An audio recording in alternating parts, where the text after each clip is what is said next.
All right, take two. Had a phone call come in on this last one when I was trying to make it. Again, welcome back. If this is the second video you're watching, if it's the first one, welcome. Hopefully you enjoy the content we're providing. Really wasn't trying to go political first. Really wanted to try to get into some other things that we had to offer. Just kind of things that I interact with on a daily basis. However, politics seems to have taken over everybody's life. And I don't just mean by the way that the political choices are influencing us, right to choice, right to live, those types of things, or, the list can go on. I'm not going to rattle off a whole bunch. It's just wasting time. But I do notice that nowadays people are being very judgmental based on your political affiliations. Now, what does that do for us that are actually independent? Which is not a term I like to use because we do have a quote-unquote independent party. And we're going to dive into that here in a moment as to why it's not really a great idea. But at the same time, the Democratic Party and the Republican Party they've got a lot to work on. So let's see how we can attack this. Now, from my perception, when I was younger, I leaned probably a little bit more Democrat than I did Republican. And as I got older, I seem to be leaning a little bit more Republican than Democrat. Not that I value the beliefs of the Republicans over the Democrats, things of that nature. There's just a perception that I'm starting to kind of see. Let me give you this analogy. I almost feel like the Democratic Party, and this is not a knock, okay? This is not a knock at all. But I feel like the Democratic Party has a lot of ambition for all the things they want to do that's good, and they're not far off in some of the things they want to do. In fact, some of the things they want to do are pretty spot on, except for how they want to do it. I don't think they think about the repercussions of their actions whenever they're making these decisions. So I almost like to consider them the children in this situation, and Republicans seem to be kind of more like the parents. I mean, kids want stuff. They want you to do this. They want to go here. They want to, see this. And, as parents, it's like, well, how are we going to pay for it? How are we going to make the time to make that happen? Does that mean the kids are wrong? No, absolutely not. Does that mean the parents are right? No, absolutely not. I mean, it just means that we have a lot of ambition. We're still pretty, young of a country compared to all these other countries, which really puts us in a really great spot because we're still growing. We're still trying to find out who we are. We're still trying to become something greater, or at least I hope so. The things that I see with this new Democratic Party they're not seeing the forest from the trees. I see a lot of what I would call virtue signaling, this need to act like they're better than the Republican Party for whatever reason. And I think the Republican Party, has this, condescension about them that the Democratic Party doesn't have, a clue as to what they're doing or what they're thinking. Can't say they're both wrong. I can't say they're both right either. I think what's the biggest fallacy that we have going on right now is that during election time, one, you should be bringing out your values. You should be bringing out the things that you actually want to do for the country, for the American people, how you want to make this place better. Not disparaging, throwing mud, being disrespectful to the other side, just to be petulant. It's not appropriate. It doesn't get us anywhere. We're not going to grow from it. There's no development. Once the election's over, that's when everybody needs to kind of come together. We need to coalesce and start kind of trying to figure out how to make things work. It's got to stop being my idea. No, it's my idea. No, it's my idea. Back and forth, back and forth. It does not get it done. So what we really need to figure out is where this immaturity has come from. it doesn't make any sense. These are things that we were told as kindergartners in elementary school, that we were being childish if we acted the way we see, our politicians acting today. Why are these people that we want to represent our country being so immature? I mean, Jasmine Crockett, I mean, what is going on with her? She acts like she's I don't even know what to say. There's a lot I could really go and dive into, but I'm not trying to insult their party or them of themselves. But the things that she has said, she does not really have a clue as to what she's talking about. She just grandstands. And that's a problem. She likes to cut out insults. She likes to just disparage people. And it's a pretty atrocious thing, especially when all she's doing is that. She's not really, proposing anything great. She's not saying, hey, what you're doing is wrong. Here's a better idea. Let's do this. That's not coming out of her mouth. I'm not even seeing AOC do the same thing. So it really boggles my mind, because we're in the election's over. Trump won. Okay. So now let's figure out how we can move forward. Okay. Now everybody, that hates him and just thinks he's horrible, I don't know what to say for you, because it doesn't make sense that you have this animosity for somebody that technically you don't even know. I mean, when you make an assumption that you do, and that's strange to me. The political parties have always been this one side or the other type thing, and it doesn't make sense. Why would you want to vote for somebody that you don't believe in what they have to say or believe in what they're doing, just because they're the political party that you've always known? Doesn't it seem akin to religion? You're Christian because that's what you were raised to believe. So now you're Democrat because that's what you were raised to believe, or you're Republican because that's what you were raised to believe. It doesn't make sense, especially when these parties are getting so much further apart than they were, 20 years ago.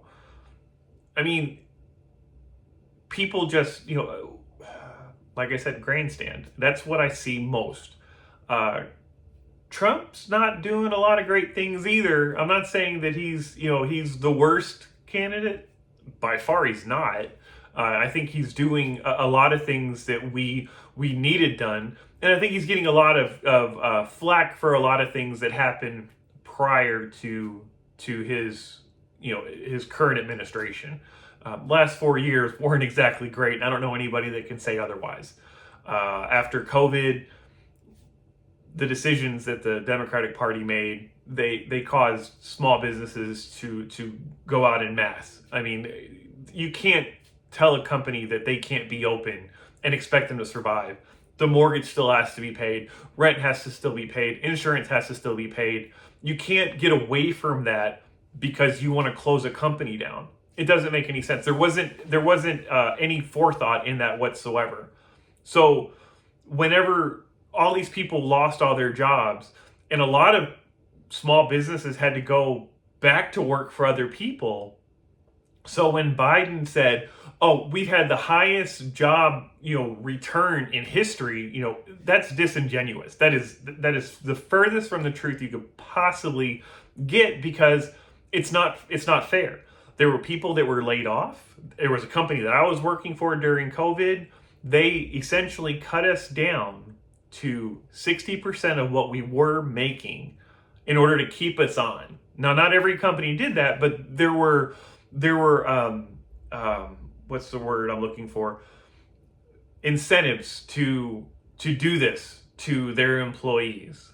Now, this is when they were offering that, which was horrendous. I mean, as far as what it's doing to us taxpayers, that $600 spiff, basically, on top of your unemployment for being unemployed. So, if you were getting paid, $300-400 a week on unemployment, you were getting an extra $600 on top of it. So what's interesting is, let's use 300 for example. So people were getting $900 a week when they were cutting 40% out of most of our income. And some of the guys that I worked with only made $20 an hour. So they're only making, so we're cutting it down. So 40%, that puts us down to 24 hours times, 24 hours, $480 a week is all they were getting. So what's that, 960, $1,920 a month. So, that's crazy. I mean, that's just really insane to realize that people were making more money being unemployed than it was to actually be going out there and working your tail off for a minimal amount of time. So I only bring that up because these are things that administration did. They gave you incentive to be unemployed, so more people were not willing to go back to work because they were getting more money by being unemployed.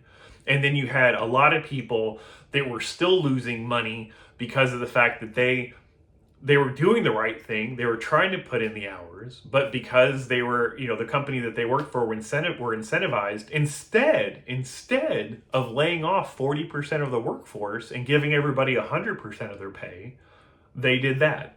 So again, it's lies. I mean, there's no way else to look at it other than they lied to our face when it came to this. Now, so obviously it sounds like I'm anti-Democrat. I'm not. I am anti-Joe Biden. All the things that he wanted to do were atrocious. I mean, there's no reason to pay off student debts. There does need to be a better situation. I think the interest rates that they're charging is pretty horrendous for our school system. I think what you pay out, maybe there should be a nominal fee associated, but I don't think that you should be paying, the same amount, if not more, than what you would pay for a house. I think that's abysmal. It's ridiculous. So especially whenever you're just starting out, because you are just trying to make ends meet. I mean, especially if you have a family, things like that, there needs to be better incentives, and it shouldn't just be for public service people. I get that, but public service is getting paid the same as anybody that's just normally off the street. So I think anything special is ridiculous. I think it needs to be global. We need to treat everybody as equal when it comes to that. And I believe that at this point, there probably should be some kind of forgiveness, some kind of moratorium on interest rates, something to allow people to get back on track. It's really bad. And for the sake of full disclosure, there was a point where I wasn't making hardly any money at all. I mean, I was scraping to get by. Still not doing that much better, but I at least have time to try to talk to you guys and try to put something out there. I work my tail off for my company to try to get it to grow, and it's hard. I mean, it's really difficult because it's hard to find good help these days. Customer service has taken a back seat to just rude, disrespectful people that just don't care about their fellow man. And it's hard to, it's hard to respect them. It's hard to have any sympathy or any kind of empathy for them, because they sure wouldn't give it to you. And, I don't believe, eye for an eye. I get that. I mean, but it's just difficult. Now, things do need to change. And I'm trying to find the time to go over this big new bill, big beautiful bill, so I can see what it's all about. Because there are a lot of things that I've been told about that I don't know if it's true or not. That's gonna be another episode on the media and how honest or dishonest they are. There's just been a lot for many decades that has shown that they're not exactly the people that we can trust anymore. And I'm a firm believer of listening to what people actually have to say, and I don't mean 30-second snippets. If I see a 30-second snippet of what somebody tries to say is what they were saying, I want to hear 5 minutes beforehand. I want to hear 5 minutes afterwards. I want to be able to get a full picture of what's going on. It's too easy to carve up what somebody says and make it sound worse than what it was meant to be. So that's a problem. Now, let's dive into the three-party system. Okay, everybody's been talking about how they want to have a three-party system. It's not a good idea. It's not. It unfortunately would make things worse. Let me give you an example. Okay, so say you've got a Republican and a Democrat running for president.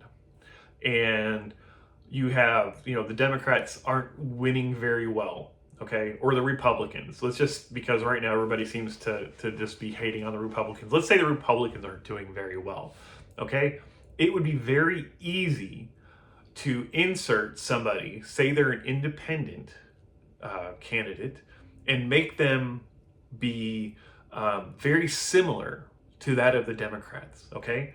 So at one point, let's say the Democrat, candidate had 66% of the vote, or say 60% of the vote, and then the Republican had 40% of the vote. Well, if that other person can come in, be exactly like them, and cut their vote in half, that takes it down to 30%, that gives the independent 30%, and then the person, the Republican would have 40%. So who wins the election? Is that the most favored candidate? Did more than half the population want that candidate in office? No. Okay? So that's where this three-party system won't hold up. It will not make sense in the grand scheme of things. It's going to cause more problems than good, because as we all know, our government isn't exactly the cleanest of hands when it comes to doing things right. And that's sad. I think there needs to be, we talk about how there needs to be oversight on small business, on big business, on independently ran companies, but we don't have much oversight going on in government. We don't have a committee that's actually watching these guys, making sure they're towing the line properly, and making sure that they're not being handheld by some other company, by some other entity that is paying them, or somehow, some way else subsidizing them to do what they want them to do instead of what is right for the people. So I think that's something that does need to change, and we really need to figure that out. It would be nice to say that that's easy. It's not, because the same committee that is doing the oversight may be the same ones that are being paid for. So how do we fix that? It's hard. Transparency. That's really about the only thing that I can say would do it. It would be uncomfortable to say, well, we should vote on everything, and that's manipulable too. Unfortunately, we as a people are not all individual thinkers, and we listen to a lot of what we see out there. We find somebody that we like, and they don't like somebody. We don't like somebody. That's not really the best way to look at things. And what's worse is that we do have media, social media, that's constantly being manipulated to cater to somebody or another. So, and what I mean by that is that there are ways for people to influence social media by having a group of people, like say a company for that matter. There was a show called Homeland, I think it was. I don't know if you've ever seen it, but they gave a really perfect example of how these people will go in and they'll create distension in the forums. They'll all say something and they'll back each other up. And what happens is you start developing, I don't know if you're familiar with herd mentality versus individual think. So whenever you're out with a group of people, if enough people started rioting, say for example, they started tearing stuff up, it's more probable for somebody that would never do something like that to go and tear stuff up too, because it's what everybody else does. It's that crowd think going on. Now,